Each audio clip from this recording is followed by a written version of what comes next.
சரஸ்வதி துணை நாதஸ்வரம் தவில் இசைக்கலைஞர்கள் நலச்சங்கத்தின் தலைவர் நான் ஆண்டவன் பேசுகிறேன். நாங்கள் இப்போ இங்கே எதுக்கு வந்திருக்கோம்னா, எங்கள் கலைஞர்களுக்கு வந்து வீடுகள் இல்லை, எங்களுக்கு வருமானம் இல்லாமல் போதுமான அளவுக்கு வீடு எங்களால் கட்ட முடியாமல் வாடகை வீட்டில் ரொம்ப சிரமப்பட்டுருக்குறோம். அதனால் இந்த மாவட்ட ஆட்சியர்கிட்ட எங்களுக்கு வீடு வேணும்னு கோரிக்கை வச்சுக்கிறோம். அதே மாதிரி பஸ் இப்போ நம்ம தமிழ்நாடு அரசாங்கம் வந்து பாதி கட்டணத்தில் கொடுத்துருக்காங்க. அது எங்களுக்கு முழுசாக பண்ணி கொடுத்துட்டா எங்களுக்கு ரொம்ப உதவியாக இருக்குது. இந்த பஸ் வந்து எங்களுக்கு முழுசாக எங்களுக்கு பண்ணி கொடுக்கணும். ஐயோ, அதே மாதிரி கோயில்கள், இந்த அரசாங்க கோயில்கள் வந்து எங்கள் நாட்டுப்புற கலைஞர்களுக்கு வந்து இது வரைக்கும் மாத சம்பளம் வர்ற மாதிரி எந்த கோயிலும் எங்கள் கலைஞர்களுக்கு வீடு வேலை கொடுத்ததில்ல.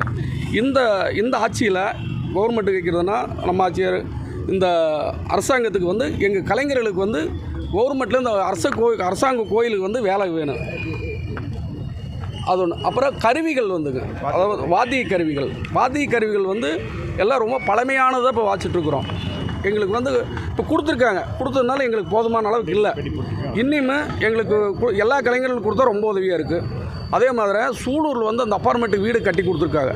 அந்த வீடுகளை வந்து எங்கள் கலைஞர்களுக்கு எல்லாருக்கும் பண்ணி கொடுத்தங்கன்னா ரொம்ப உதவியாக இருக்குது. நம்ம கோவை மாவட்டத்தில் எவ்வளோ கலைஞர்கள் இருக்காங்க? நம்ம கோவை மாவட்டத்தில் கிட்டத்தட்ட வந்து ஒரு 5000 கலைஞர்கள் இருப்பாங்க. மாவட்டம் முழுக்க ஒரு 5000 கலைஞர்களுக்கு மேலே இருப்பாங்க. இன்றைக்கி வேலை வாய்ப்புறது உங்களுக்கு எப்படி இருக்குது? வேலையெல்லாம் ரொம்ப சிரமம் தான், ரொம்ப சிரமம். முன்னையெல்லாம் எல்லா திருவிழா எல்லா விழாக்களுக்கும் எல்லாம், அதாவது எப்படின்னா ஒரு குறிப்பிட்ட நாள்களில் மட்டும்தான் எங்களுக்கு வேலை.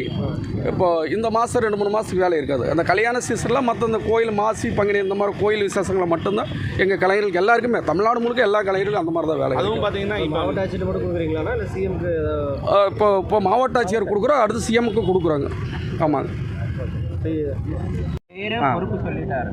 அனைவரும் வணக்கம். நான் வந்து சரஸ்வதி துணை தமிழ்நாதஸ்வர இசைக்கலைஞர் சங்கத்தில் நானும் ஒரு உறுப்பினராக இருக்கிறேன். மேடை நாடக கலைஞர்களில் எங்களுடைய தமிழ்நாதஸ்வரர்களுடைய கலைஞர்களாக வந்து மிக சிரமத்துக்கு ஆளான முக்கியமான ஒரு காரணம் என்னென்னா, தமிழ்நாட்டில் நடக்கக்கூடிய அநேக விசேஷங்களுக்கு அண்டை மாநிலமான கேரளாவிலேருந்துலாம் சண்டை மேளங்கள் இதெல்லாம் அதிகமாக இங்கே பயன்படுத்துறதுனால நம்மளுடைய பாரம்பரிய கலைகளான இந்த தமிழ்நாதஸ்வரம் இவங்கெல்லாம் வந்து ரொம்ப பாதிக்கப்படுறாங்க.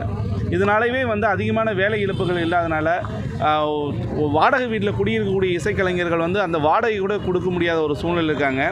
இசை வாத்திய கருவிகளில் ஒரு ஊர்லேருந்து இன்னொரு ஊருக்கு கச்சேரிக்கு கொண்டு போகும்போது பஸ்ஸுக்கு கட்டண சலுகை ஒரு 50% கட்டண சலுகை கூட எங்களால் செலுத்த முடியாத ஒரு சூழ்நிலையில் தான் போயிட்டு வர வேண்டிய சூழ்நிலையில் இருக்கிறோம். ஒரு 4 அம்ச கோரிக்கையை தான் நாங்கள் வந்து முன் வச்சுருக்கோம். வீடு இல்லாத கலைஞர்களுக்கு இலவச வீடு வேண்டியும்,